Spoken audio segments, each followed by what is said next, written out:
numéro, mais je veux que vous reteniez le Moussa parce que je suis converti en l'islam maintenant. Donc j'étais pasteur, enseignant et je me suis converti le 12 avril 2013 et je réside à Ouaga. Ok, donc nous venons de recevoir le frère qui s'appelle Moussa Moïse, mais il a dit qu'en tout cas son nom maintenant c'est Moussa et il s'est converti en 2013. Donc nous voulons qu'il nous détaille un peu quelle était la cause de sa conversion. Alhamdulillah Rabbil Alamina.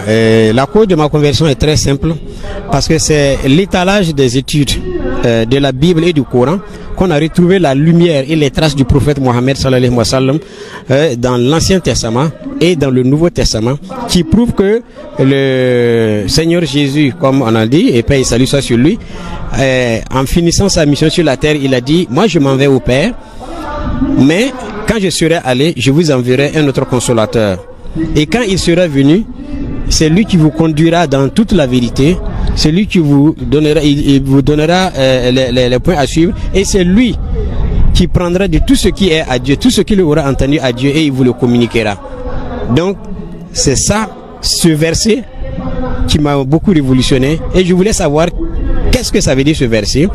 Et dans les recherches, on a trouvé que le verset simplement fait référence à l'une des sourates dans le Coran qui montre que le prophète Mohammed sallallahu alayhi wa sallam, au moment où l'archange est venu le demander d'écrire, quand il a dit Ikra, ça veut dire il faut lire, il dit il peut pas lire, il peut pas, il a forcé, jusqu'à un moment donné, alors l'ange recevait les paroles de Dieu et il transmettait au prophète Mohammed sallallahu alayhi wa sallam qui le mémorisait, et c'est ça qui a constitué les premières sourates du Coran. Donc c'est dans ça que l'équivalent de ce verset est l'équivalent de Jean 17 qui dit que un autre consolateur viendra et quand il sera venu, il vous conduira dans toute la vérité. C'est-à-dire que c'est Jésus qui parlait. C'est-à-dire Jésus ne pouvait pas nous conduire la vérité. Pourquoi? Parce que lui il avait un but. Le but de Jésus était simplement venir éclairer les gens qu'il y a Dieu, de laisser les idoles, de laisser les fétiches, de laisser toutes sortes de choses et savoir qu'il y a Dieu. Lui il a réparé le chemin. Mais celui qui va nous conduire à Dieu, c'est le prophète Mohammed sallallahu alayhi wa sallam. Et il dit qu'après lui, il n'y aura plus une autre personne. Donc, si la Bible parle, alors il faut les chercher. Je n'ai trouvé aucun pasteur qui m'a révélé cela, qui chaque fois on se réfère au Saint-Esprit. Le Saint-Esprit n'est rien d'autre que l'archange qui prend ce qui est à Dieu et qui donne au prophète, et le prophète maintenant établit maintenant le Saint-Coran. Donc le Saint-Coran n'est pas venu pour l'islam, mais c'est pour toute l'humanité, pour qu'il soit sauvé et retrouver vraiment la paix au-delà. Donc nous avons compris vraiment le frère Moïse qui vient de donner les détails par rapport à sa conversion. Maintenant nous voulons qu'il nous dise vraiment avant sa conversion les églises que lui il a eu à fréquenter, les formations qu'il a eu à faire au Burkina ou bien à l'extérieur, s'il peut nous dire cela, Inch'Allah. Très bien, et alhamdulillah Rabbil Alamin. Effectivement, j'ai été pasteur au Centre international d'évangélisation depuis 1983, pendant la Révolution. Avec un pasteur, on a nommé le pasteur Karambiri, j'ai été avec lui. Ensuite, je suis sorti là-bas et je suis allé faire d'autres études. Je suis allé à l'Union internationale des chrétiens. Et de là-bas encore, j'ai eu des bourses. Je suis allé en Italie, je suis allé en Jérusalem, je suis allé en Judée, en Samarie. On m'a fait visiter tous ces coins et c'est là-bas que je suis resté faire les études pendant 2-3 ans. Et je suis reparti encore une deuxième fois pour continuer et la Bible et le Coran, et dans les études théologiques uniquement rien que la Bible et le Coran, pour savoir réellement quelles sont les vraies vérités qui se trouvent dedans. Donc dans ça que en tout cas j'ai œuvré, et c'est de là maintenant que je suis nommé pasteur enseignant avec l'Union internationale des chrétiens. Voilà, vraiment on voit qu'en tout cas bien avant votre conversion, vous savez que vous avez toute une équipe derrière vous. Il y a beaucoup de fidèles chrétiens qui vous suivaient, qui vous écoutaient à tout moment. Et quand vous vous êtes converti, est-ce qu'il n'y a pas eu de problème envers ces personnes-là? Est-ce que vous n'avez pas eu de problème particulier? Oui, bien sûr, parce que il y a beaucoup de gens qui ont dit effectivement, il nous a trahis, pourquoi il nous a laissés, pourquoi il a fait ceci.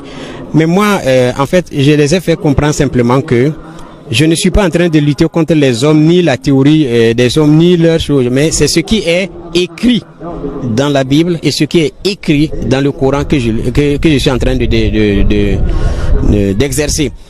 Ça veut dire que c'est pas moi qui ai écrit la Bible, c'est pas moi qui ai écrit le Coran, mais il y a des vérités fondamentales qui sont là-bas, que nous avons resté pendant des années et personne ne nous a pas pu éclairer. Et c'est dans les études d'éclairage maintenant qu'on a su que il n'y avait pas d'autre issue pour aller à Dieu si c'est pas par le prophète Mohammed sallallahu alayhi wa sallam.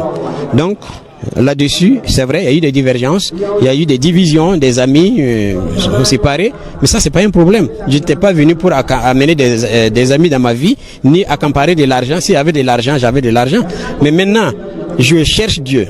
Et dans la recherche de Dieu, j'ai trouvé, et je pense que je n'ai pas honte de dire à qui que ce soit, celui qui veut, il peut se convertir. Celui qui veut pas, l'islam ne force pas. L'islam a le devoir de montrer la vérité aux gens, la lumière aux gens, quitte à celui maintenant de prendre sa décision. Donc là-dessus, beaucoup de gens m'ont compris. Et il y a même des pasteurs, il y a même des amis chrétiens qui se sont convertis avec moi. Et aujourd'hui là, ça se compte quand même. En tout cas, au niveau des gens qui étaient dans la religion, ils sont pas moins de 30 personnes. Mais si je vais prendre dans l'ensemble de ce que j'ai eu, alhamdulillah, je pense que je peux tourner autour de 500 et quelques personnes qui ont été converties à l'islam, qui ne savaient pas, mais qui ont été éclairés, qui sont venus dans l'islam. Donc nous allons un message très fondamental, un message pour les téléspectateurs qui nous suivent actuellement, un message pour adresser les musulmans et un message pour adresser les non-musulmans qui vous suivent actuellement et qui sont toujours dans l'obscurité, qui ne savent pas que ce qui suit là c'est faux. Alors le message que je vais porter est la suivante. C'est très bien de critiquer, c'est très bien de s'asseoir, regarder la télé ou bien des choses de juger, mais vous-même, jugez vous-même et cherchez à savoir où se trouve la vérité.